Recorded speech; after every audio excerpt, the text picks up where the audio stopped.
Anderea eta inkuboa. Andereak aldiro ezkontzako erretratuari begiratzen zion. Jantzi zuri eta luzearekin agertzen zen bera.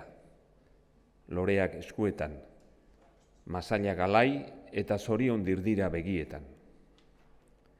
Aldamenean senarra, gizon betea, apur bat estua trajea sabelaldean, eta bibote beltza aurpegi garbian. Horiturik zegoen erretratua, hain aspaldikoa izan da. Anderea argalago zegoen orain, begien inguruan halako ubeltasun bat igartzen zuen, ispiluaren aurrean jartzen zen bakoitzean. Alferrik saiatzen zen Espainiak tindatzen, gorria gutira desegiten baitzuen zimeldurak. Erretratuko denboran Andereak hainbeste maite zuen gizona, berriz, lodi-lodi zegoen orain.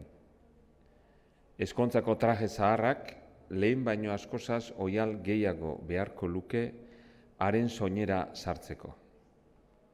Eta behialako bibote txukuna, urdindurik, hornidura itxatsia zen bizarra gaizki eginiko aurpegian. Ezkondu eta dendatxoa ipiniz geroztik, ilusioz bizi izan ziren.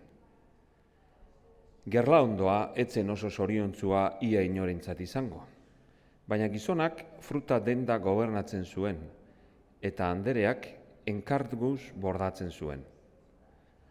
Eta euren etxetxoan kontet bizi ziren lan eginez eta aurreztuz. Ez zitzaion hainbeste axola Andereari, bainu modernorik ez edukitzea. Naiz eta auzokoek etxeko bainu berriak ezagutzera gonbidatu.